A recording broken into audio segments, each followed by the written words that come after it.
দেখতে দেখতে 2024 সালের বড়দিন চলে এসছে। কালকেই বড়দিন, তারপরের দিন বিগ বক্সিং ডে। তো বিগ বক্সিং ডে হচ্ছে শপিং ডে। কমনওয়েলথ দেশ যেরকম নিউজিল্যান্ড, অস্ট্রেলিয়া থেকে শুরু করে আমাদের ইউএসএতে বিগ শপিং ডে হিসেবে পালন করা হয়। তো শপিং করব, কত টাকা শপিং করব, সেগুলো তো আমাদের সব ঠিক করাই থাকে, কিন্তু কত ইনভেস্টমেন্ট করলাম 2024 সালে আমার তো জানা নেই। কে কত ইনভেস্টমেন্ট করেছে তাও আমার জানা নেই। তবে কিন্তু ইউএসএর ইলেক্টেড প্রেসিডেন্ট আমাদের ডোনাল্ড ট্রাম্প কিন্তু মোটামুটি ট্রেড ওয়ার ঘোষণা করে দিয়েছেন।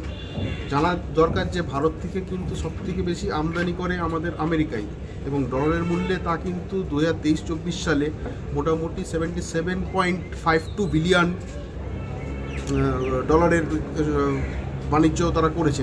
সেক্ষেত্রে ভারত সেখান থেকে আমদানি করেছে মাত্র 42.8 বিলিয়ন। তো দেখা যায় যে আমেরিকা হচ্ছে আমাদের সবথেকে বড় দেশ যেখানে আমাদের থেকে আমদানি করে, এবং ভারত সেই আমদানি শুল্ক কিন্তু প্রচুর পরিমাণ বাড়িয়ে দিয়েছে। এবং এই বাড়ানোর দরুন কী হয়েছে, ট্রাম্পও হুমকি দিয়েছেন যে আমাদের দেশে ভারতবর্ষ থেকে যে সমস্ত পণ্য আমদানি হবে সেখানেও কিন্তু সেরকম সমহারে শুল্ক লাগু করবেন। তাছাড়া US immigration and custom enforcement আইসিই তার তরফে প্রকাশিত এক তথ্যে দাবি করা হয়েছে যে 14.5 লক্ষ অভিবাসীকে যারা আমেরিকায় আছেন তাদের কিন্তু তাদের নিজ দেশে ফেরত পাঠিয়ে দেবেন। ভারতীয়রাও কিন্তু তার সেখানে খুব কম, মানে অনেক বেশি সংখ্যক ভারতীয় কিন্তু সেখানে আছেন। প্রায় 18,000 ভারতীয়কে সেখানে চিহ্নিত করা হয়েছে আনকোঅপারেটিভ বলে, এবং ভুটান, কিউবা, ইরান, পাকিস্তানের মানুষের সঙ্গে তাদের একসঙ্গে রেখে দেওয়া হয়েছে।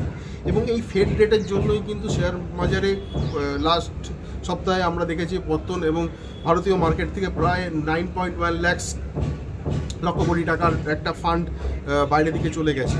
এই ফেড রেট আমরা সেপ্টেম্বরে দেখেছিলাম যে আমেরিকার ফেডারেল ব্যাংক যে ফেড রেট কাট করেছিল তা 0.50% বেসিক পয়েন্ট, এবং নভেম্বর 24-এ আমরা দেখতে পেয়েছিলাম যে 25 বেসিক পয়েন্ট কাট আউট করেছিল, এবং ডিসেম্বর 24-এও 2-3 দিন আগেও কিন্তু 0.25 বেসিক পয়েন্ট কাট আউট করেছে।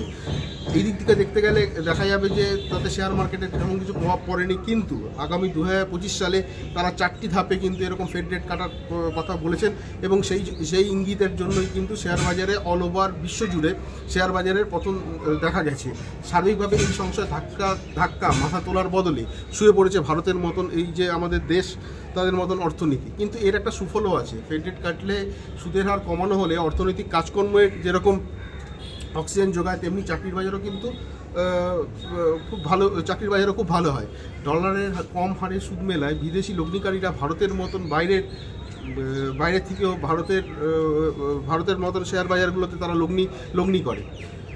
তো আমি এখানে এখন একটু সাজেশন দেবো যে একটু বেশি সময়ের জন্য যদি লেগে থাকেন এবং পোর্টফোলিওতে যদি কম দামে এবং ভালো লগ্নি করতে চান, এটাই কিন্তু সেরা সময়, এবং কিছুদিন ওয়েট করতে হবে। এবং যেই শেয়ারগুলোর দাম প্রচুর পরিমাণে বেড়ে রয়েছে সেগুলো কিন্তু কিনে আপনার পোর্টফোলিওকে কিন্তু আরও সুন্দর করতে পারবেন। আমি চাই যে ভারতবর্ষের প্রতিটি ঘরে একজন করে ভালো ট্রেডার হোক, যারা ট্রেডিং করবেন, এবং এই লগ্নির পরিমাণ কিন্তু যথার্থ পরিমাণেই বাড়ছে। কলকাতা এবং ওয়েস্ট বেঙ্গলের মধ্যে যদি আপনারা দেখা যায় যে 20 থেকে 30 বছরের ছেলে মেয়েদের মধ্যে কিন্তু শেয়ার বাজারে বিনিয়োগ, মিউচুয়াল ফান্ডে বিনিয়োগের পরিমাণ কিন্তু বাড়ছে।